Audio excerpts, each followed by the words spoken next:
शहाणपणाचे आचरण म्हणजे विवेक, न्याय, धैर्य आणि संयम या प्रमुख गुणांद्वारे सद्गुणी जीवन जगण्याचा प्रयत्न करणे. काय आम्ही सद्गुणी जीवन जगण्याचा प्रयत्न करतो?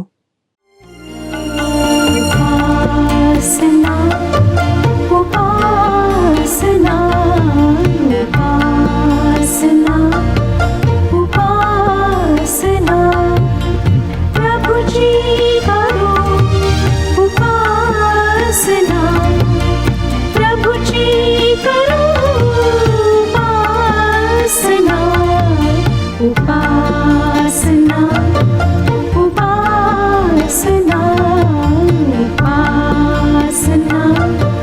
उपासना सर्व सृष्टीचा निर्माणकर्ता परमेश्वर याच्या नावाला मान, महिमा आणि गौरव सदा सर्व काळ असो. उपासना कार्यक्रमामध्ये आपले स्वागत आहे. प्रियांनो, आत्तापर्यंत आपण शहाणपणा आणि मूर्खपणा याविषयी पुष्कळ काही ऐकले आहे. या दोन्ही गोष्टी बोलणे आणि कृती यावर अवलंबून असतात. काहींचे बोलणे कृपादायी असते तर काहींचे विनाशकारी. मग आम्हाला कदाचित प्रश्न पडतो की भविष्यातील समजुतीच्या अभावामुळे हे मूर्खपणाचे बोलणे होते की काय? प्रियांनो, आजच्या अध्ययनात आपण आळस आणि आळशीपणाचे परिणाम तसेच काही गोष्टींकडील दुर्लक्षामुळे समस्यांना आमंत्रण दिले जाते आणि त्या गंभीरही असू शकतात. आजकाल तरुणांना विशेष असे महत्त्व आहे, कारण तेच भावी काळातील आधारस्तंभ असे आहे. म्हणूनच या अध्ययनात आपण तरुणांसाठी काही महत्त्वाचे मार्गदर्शनही पाहणार आहोत. माझी खात्री आहे की या सर्व गोष्टी आम्हा प्रत्येकासाठी आशीर्वादित बनणार आहेत. तर मग चला प्रियांनो, आपण आपल्या अध्ययनाची सुरुवात करूया. श्रोत्यांनो, ह्या दिवसांमध्ये आम्ही उपदेशकाच्या पुस्तकाचे अध्ययन करीत आहोत. 10व्या अध्यायाला आम्ही सुरुवात केलेली आहे. 11 वचनांपर्यंत आम्ही विचार केला होता, परंतु 11व्या वचनावर आज पुन्हा एक वार मी काही प्रकाश टाकणार आहे. सर्पावर मंत्र प्रयोग होण्यापूर्वी तो डसला तर पुढे मांत्रिकांचा काही उपयोग नाही.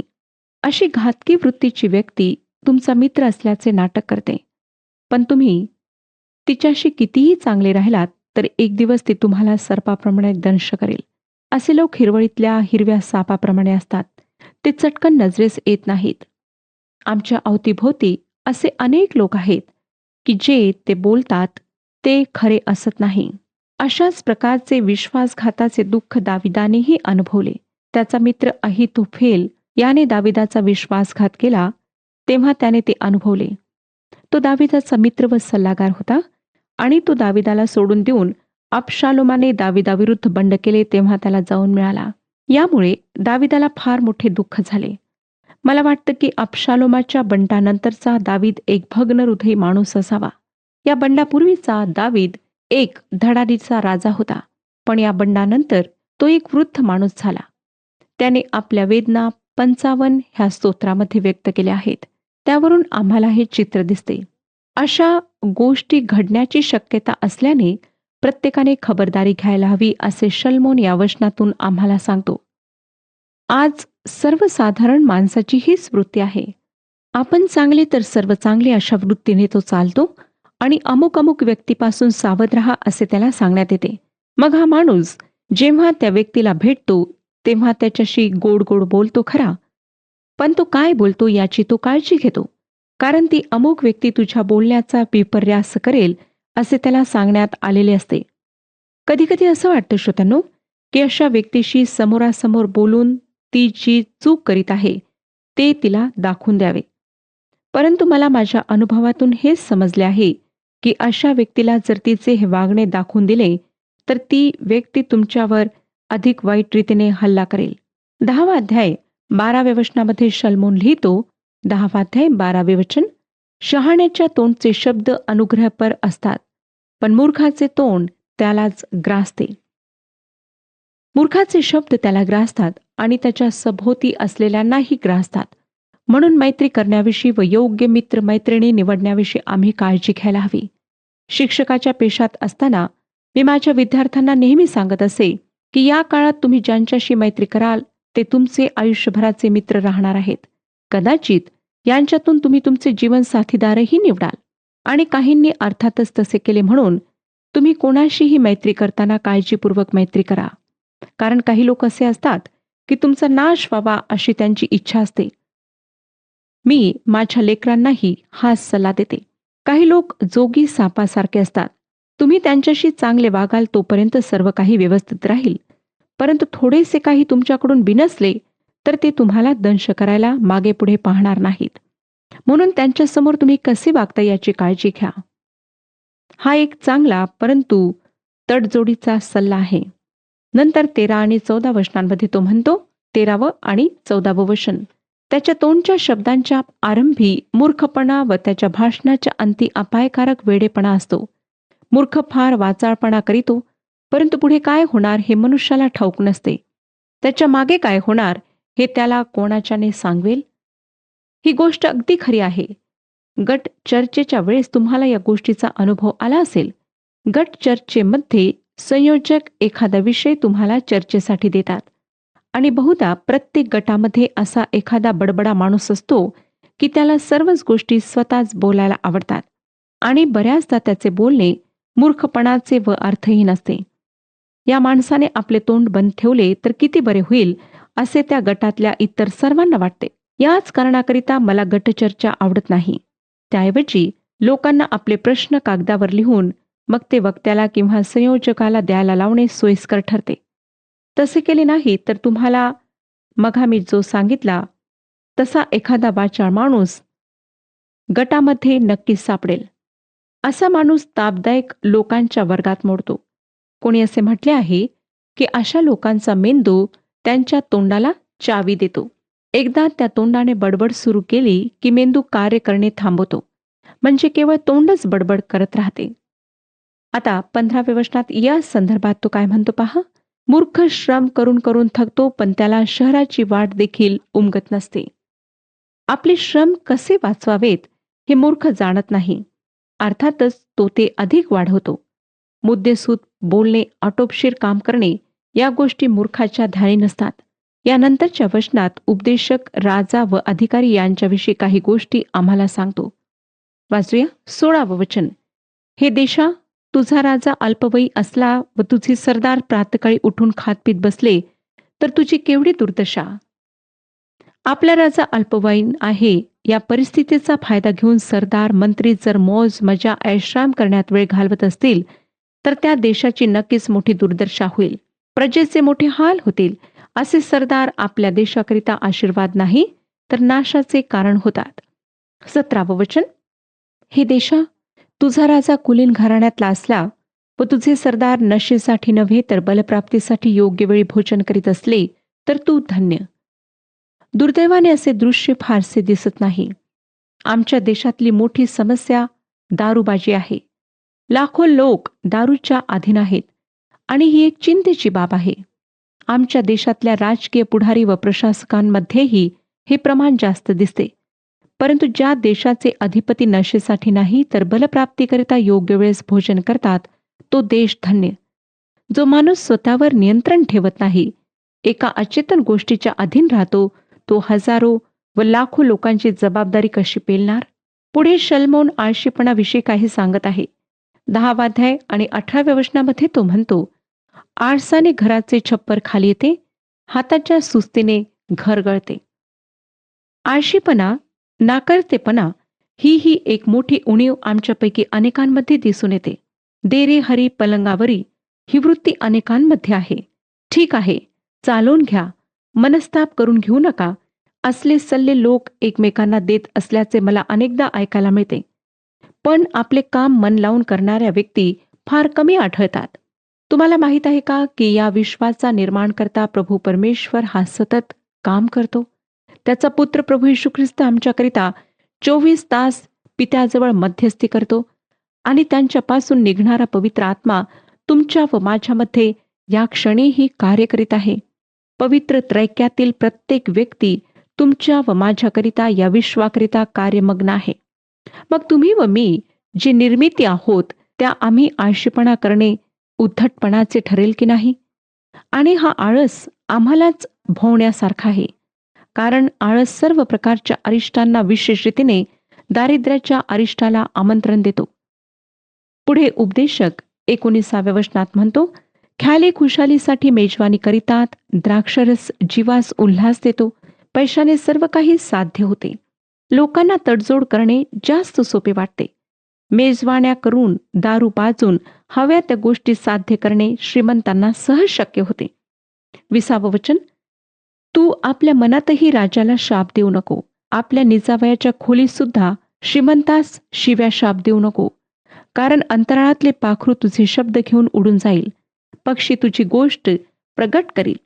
श्रोत्यानो, आमच्या राष्ट्राध्यक्षांची राजकीय मते काहीही असोत, आम्ही त्यांना शिव्या शाप देता कामा नये, त्यांची थट्टा मस्करी करता कामा नये. नवीन करारामध्ये प्रेषित पेत्र म्हणतो, पेत्राचे पहिले पत्र 2 अध्याय आणि 17व्या वचनात, की राजाचा सन्मान कर. आता आपण उपदेशक या पुस्तकाच्या 11व्या अध्यायाचा अभ्यास सुरू करीत आहोत. या अध्यायामध्ये स्वतःच्या नीतिशास्त्राप्रमाणे चालणाऱ्याकरिता चांगला बोध देण्यात आला आहे. या माणसाला चांगले जीवन जगायचे आहे, पण ते तडजोडीचे आणि कोमट जीवन जगायचे आहे. त्याला वाटतं की सर्वांशी चांगले वागले म्हणजे झाले. पण ह्या वृत्तीचे लोक कुंपणावरच्या कावळ्याप्रमाणे असतात. ज्या दिशेला त्यांना स्वार्थ साधणे शक्य होईल तिकडे ते वळतात. शल्मोन अशा लोकांविषयी या अध्याय सांगत आहे. तो 11वा अध्याय आणि 1ल्या वचनात म्हणतो, आपले अन्न जलाशयावर सोड, ते बहुत दिवसांनी तुझ्या हाती येईल. उपदेशक म्हणत आहे की चांगले करण्यात कुचराई करू नको किंवा भीती बाळगू नको. त्याचे प्रतिफळ उशिरा का होईना, पण तुला ते मिळेल. या वचनामध्ये आम्हा विश्वासणाऱ्यांनाही काही शिकण्यासारखे आहे. आमचे आत्मिक अन्न देवाचे वचन आहे आणि पवित्र शास्त्रामध्ये जलाशय अनेकदा जनसमुदायाचे प्रतीक म्हणून आलेले आहे. आपले अन्न जलाशयावर सोड याचा अर्थ हा की देवाच्या वचनाची घोषणा लोकांना करत राहायला हवी, जेणेकरून त्याचे आत्मिक प्रतिफळ आम्हाला मिळेल व त्याचे फळ आमच्या दृष्टीस पडेल. देवाच्या वचनाची घोषणा करणे कित्येकदा निरर्थक व हास्यास्पद वाटते, पण ते कार्य करण्यास समर्थ आहे. ते निश्चितच फळ व प्रतिफळ निर्माण करेल. 11वा अध्याय आणि 6व्या वचनात शल्मोनाने म्हटले आहे की सकाळी आपले बी पेर, संध्याकाळीही आपला हात आवरू नको, कारण त्यातून कोणते फळ असेल, हे किंवा ते अथवा दोन्ही मिळून चांगले होतील हे तुला ठाऊक नसते. प्रिय श्रोत्यानो, देवाचे वचन सांगताना काही फळ दिसत नसले तरी निराश होऊ नका, कारण तुमचे श्रम प्रभूमध्ये व्यर्थ नाहीत. देवाचे वचन अविनाशी बीजाप्रमाणे आहे. ते कार्य केल्याशिवाय राहत नाही, पण वेळी अवेळी तुम्ही मात्र त्याची घोषणा करण्यास सिद्ध असा. अर्थातच उपदेशक हा 11वा अध्याय सूर्याखाली स्वतःच्या प्रयत्नांनी सामर्थ्याने नीतिमान जीवन जगू पाहणाऱ्या माणसाविषयी आहे. या अध्यायाचे तत्वज्ञान हे त्याचे तत्वज्ञान आहे. तो देवाशिवाय जीवन जगू पाहतो व आपली सत्कृत्ये आपल्याला तारतील असा त्याचा गोड गैरसमज असतो.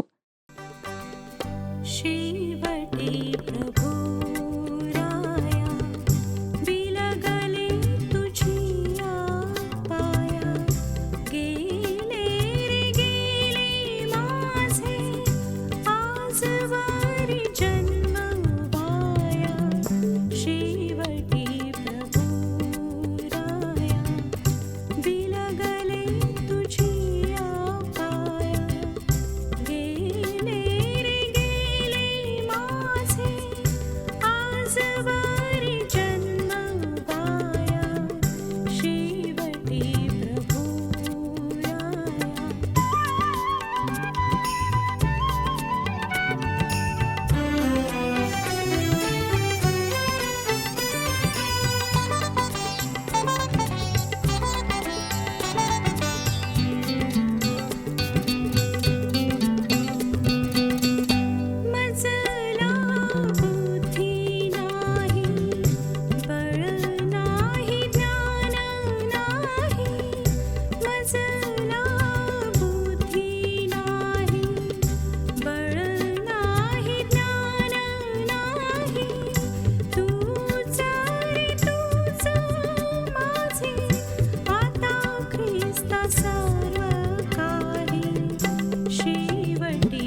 तो आता काय म्हणतो ते ऐका. 2 वचन, 11 अध्याय 2 वचन. तू 7-8 जणांस वाटा दे, कारण पृथ्वीवर काय अनिष्ट प्रसंग येईल ते तुला ठाऊक नाही. श्रोत्यानो, या वाक्यातले तत्वज्ञान उघड आहे. जेव्हा तुम्ही एखादी चांगली गोष्ट करता, कोणाला मदत करता, तेव्हा अनेकांना मदत करा, अनेकांसाठी चांगले काही करा, कारण नंतर कधी जर तुमच्यावर अरिष्ट आले तर तुम्हाला मदत करणारे अनेक हात पुढे येतील. प्रभू येशूने अशा अर्थाचा एक दृष्टांत लूककृष वर्तमानाच्या 18व्या अध्यायात सांगितला आहे. तो एका अन्यायी कारभाराचा दाखला आहे. त्याने लोकांची खरी देणी कमी केली आणि त्यांच्याशी मैत्री जोडली, यासाठी की त्याची नोकरी सुटेल तेव्हा तो त्यांच्याकडे मदतीसाठी जाऊ शकेल. 11वा अध्याय 3 वचनात तो म्हणतो, मेघ जलपूर्ण झाले म्हणजे ते पृथ्वीवर रिचवतात. झाड दक्षिणेकडे पडो किंवा उत्तरेकडे पडो, ते पडेल त्याच ठिकाणी राहणार. या वचनातून शल्मोन हे सांगू इच्छित आहे की एखादा धाडसी कार्यक्रम अंमलात आणण्यापूर्वी परिस्थिती नीट समजून घेणे आवश्यक आहे, कारण कार्यक्रमाला सुरुवात केल्यानंतर त्यात काही बदल करणे कठीण होते. जर हवामान खात्याने पाऊस पडेल असा अंदाज व्यक्त केला असेल तर घराबाहेर पडताना छत्री घेणे बरे. मोठे वडाचे झाड कोसळल्यावर त्याला हलवणे कठीण असते. 4थ्या वचनात तो म्हणतो, जो वारा पाहत राहतो तो पेरणी करणार नाही, जो मेघांचा रंग पाहत बसतो तो कापणी करणार नाही. दुसऱ्या शब्दांमध्ये सांगायचे झाले तर कोणतेही काम शहाणपणाने करा असे शल्मोन सांगत आहे. शेतकरी वारा व पाऊस यांच्याविषयी स्वतःचेच अंदाज बांधत बसला तर तो पेरणी किंवा कापणी करू शकणार नाही. श्रोत्यानो, तुम्हाला ही गोष्ट आवडो की ना आवडो, एक गोष्ट आम्हा सर्वांनाच म्हणजे आमच्यातल्या नास्तिकांनाही मान्य करावीच लागेल, आणि ती म्हणजे वारा, पाऊस, निसर्ग, विश्व, माणूस व त्याचे जग यांना आपल्या ताब्यात ठेवणारी एक अद्भुत व महान शक्ती आहे. आणि जे देवावर विश्वास ठेवत नाहीत त्यांच्याकरिता ही शक्ती देवाची शक्ती नसून एक आंधळी, तारतम्य नसलेली शक्ती आहे. या शक्तीला कोणाचीही पर्वा नसते. ती हवे तेव्हा हवे त्याचा, हव्या त्या ठिकाणाचा नाश करू शकते. देवापासून दूर असे देवहीन जीवन जगणाऱ्या माणसाचे हे ज्ञान फार निराशाजनक आहे. ते माणसाला या अदृश्य, आंधळ्या व अविवेकी शक्तीच्या हातातले एक असहाय्य बाहुले बनवते आणि मानवी जीवन अशा प्रकारे निरर्थक असल्यावर जीवनात सिद्ध करण्यासारखे काही उरत नाही. अशा वृत्तीचा व असे तत्वज्ञान असलेला माणूस 2च गोष्टी मनात ठेवतो, त्या म्हणजे खा, प्या व मजा करा, कारण उद्या आपल्याला मरावयाचे आहे. आणि दुसरी गोष्ट म्हणजे सतत काहीतरी चांगले करीत राहा, म्हणजे अरिष्टाच्या प्रसंगी कोठून तरी कोणाची तरी मदत येईल.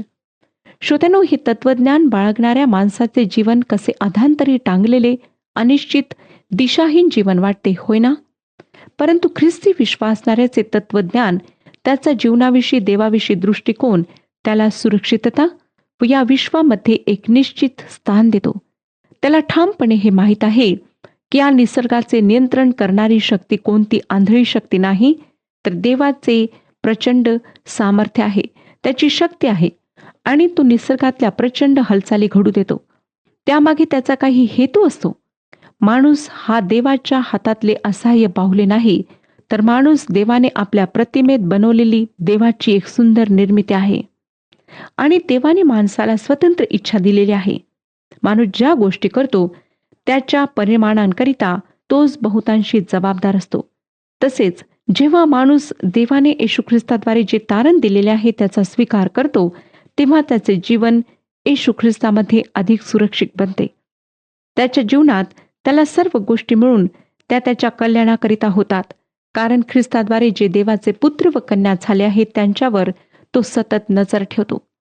तो त्यांची काळजी घेतो. त्यांनी आपल्या पावलांना धोंड्याची ठेच लावून घेऊ नये म्हणून तो आपल्या दूतांना त्यांच्याविषयी आज्ञा देतो. पुढे तो 5व्या वचनात काय म्हणतो पहा. वाऱ्याची गती कशी असते, गर्भवती स्त्रीच्या गर्भाशयात हाडे कशी बनतात हे तुला कळत नाही, तसे सर्व काही घडविणाऱ्या देवाची कृती तुला कळत नाही. या वचनातून हा देवाशिवाय जीवन जगणारा माणूस हेच सांगत आहे की जे तुम्हाला माहीत नाही त्यामुळे तुम्हाला जे माहीत आहे त्याविषयी अस्वस्थ होऊ नका. उदाहरणार्थ, खुर्चीत बसायचे हे प्रत्येक माणसाला माहीत असते, माझ्या घरातल्या रिकाम्या खुर्चीवर हवे तेव्हा मी जाऊन बसू शकते. खुर्चीविषयी मला अनेक गोष्टी माहीत नाहीत. तिची रचना, ती कोणत्या लाकडाची किंवा धातूची आहे, ती कशी बनविण्यात आली, या गोष्टी मला अजिबात माहीत नाहीत. मला फक्त एक माहीत आहे, ते म्हणजे की मी खुर्चीवर बसू शकते व ती मला धरून ठेवते. श्रोत्यानो, या नीतिवादावर विसंबवणाऱ्या माणसाची ही पळवाट आहे असे मला वाटते. दुसऱ्या शब्दांमध्ये त्याला असे सांगायचे आहे की देव व त्याची निर्मिती या गोष्टी गूढ आहेत. त्या मानवी बुद्धी पलीकडच्या आहेत. त्या समजून घेण्याच्या भानगडीत न पडलेले बरे. असे म्हणून तो देवाने दिलेली प्रगटीकरणे स्वीकारित नाही आणि ती समजण्यासारखी स्पष्ट असली तरी त्यांच्याकडे तो दुर्लक्ष करतो. देवाकडे जाण्याचे कष्ट त्याला घ्यायला नको असतात. ही गोष्ट खरी आहे की गर्भाशयामध्ये गर्भाची घडण आणि अर्भकाचा जन्म या गोष्टी अजूनही गहन आणि गूढ अशा गोष्टी आहेत. आत्मिक पुनर्जन्म ही सुद्धा एक गूढ गोष्ट आहे. देवाचा पवित्र आत्मा कसे कार्य करतो हे तुम्हाला व मला समजत नाही.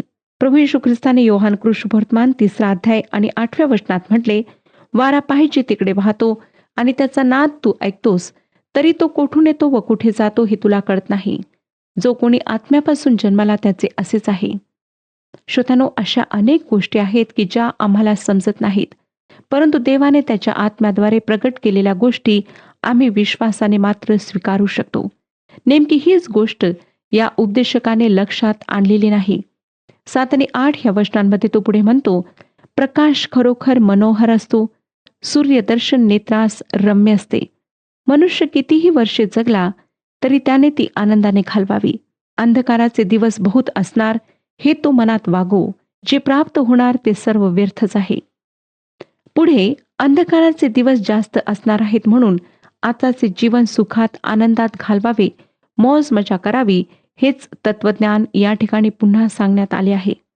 पुढे 9 आणि 10 ह्या वचनात तो म्हणतो, हे तरुणा, आपल्या तारुण्यात आनंद कर. तुझ्या तारुण्याच्या दिवसात तुझे हृदय तुला उल्हास देव. तू मनास वाटेल त्या मार्गाने व नजरेस येईल तसा चाल. पण ह्या सर्वांबद्दल देव तुझा झाडा घेईल हे तुझ्या लक्षात असू दे. यास्तव आपल्या मनातून खेद दूर कर आणि आपला देह उपद्रवापासून राख, कारण तारुण्य व भरजवानी ही व्यर्थ आहेत. माझ्या तरुण श्रोत्यांनो, हे वचन तुमच्याकरिता आहे. हीच वेळ तुमच्या जीवनातले महत्त्वाचे निर्णय घेण्याची आहे. आताच तुम्ही योग्य पसंती करू शकता. तुमच्या जीवनाच्या प्रत्येक अंगाविषयी, क्षेत्राविषयी, नोकरी, धंदा, जीवन साथीदार, तुमचे देवाविषयीचे विचार व तुमचा त्याच्याविषयीचा विश्वास, तुमचे कुटुंब, या प्रत्येक बाबतीत योग्य निर्णय घेण्याची हीच वेळ आहे. अनेकांनी आपल्या तारुण्यामध्ये चुकीचे निर्णय घेतल्याने आपल्या आयुष्याची नासाडी करून घेतली आहे. जर तुम्ही तुमचे तारुण्य योग्य प्रकारे घालवले नाही तर ते व्यर्थ आहे. आता आपण 12व्या अध्यायाचा अभ्यास करणार आहोत. हा अध्याय तरुण व वृद्ध या दोघांकरिता आहे. जीवनाचे 2 महत्त्वाचे टप्पे या ठिकाणी आपल्याला पाहायला मिळतात. पहिलं वचन सांगतं, आपल्या तारुण्याच्या दिवसात आपल्या निर्माणकर्त्याला स्मर. पहा, अनिष्ट दिवस येत आहेत आणि असे वर्षे जवळ येत आहेत की त्यात मला काही सुख नाही असे तू म्हणशील. शल्मोनाच्या लक्षात ही गोष्ट आली आहे की या भूतलावर अशी कोणतीही गोष्ट नाही की ती समाधान देऊ शकते आणि म्हणून तो आता म्हणत आहे की देवाकडे मागे वळ, परत जा. तुम्ही तरुण असेपर्यंत देवाकरिता निर्णय घ्या. श्रोत्यानो, मला खात्री आहे की ह्या वचनांच्याद्वारे परमेश्वर आपणाशी बोललेला आहे. परमेश्वर आजच्या वचनावर आशीर्वाद पाठव आणि आपणाला ह्या विषयात मार्गदर्शन करो.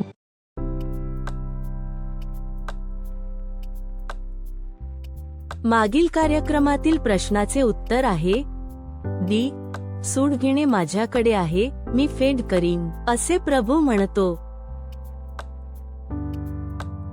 आजचा प्रश्न, पण या सर्वांबद्दल देव तुझा झाडा घेईल हे तुझ्या लक्षात असू दे, असा इशारा कोणाला दिला आहे? ए. वयोवृद्धाला, बी. तरुणाला, सी. नास्तिकाला, डी. मूर्खाला. प्रियांनो, या प्रश्नाचे उत्तर उद्या सकाळी 6 वाजण्याच्या आधी पर्याय ए, बी, सी किंवा डी लिहून आपले नाव, पत्ता आणि ठिकाण यासोबत मोबाईल नंबर 7021474742 वर SMS किंवा व्हॉट्सॲप करा. प्रियांनो, आम्ही पाहिले की आजच्या अध्ययनात स्वतःच्या नीतिशास्त्राप्रमाणे चालणाऱ्याकरिता चांगला बोध आहे. स्वार्थीपणाच्या धोक्यांविरुद्ध आम्हाला इशारा देण्यात आलेला आहे. मानवी समजुतीला मर्यादा आहेत, परंतु देवाचे कार्य हे अगम्य असे आहे. प्रियांनो, आजच्या तरुणाईला एक गंभीर असा इशाराही आपण पाहिला की सर्वांबद्दल देव तुझा झाडा घेईल हे तुझ्या लक्षात असू दे.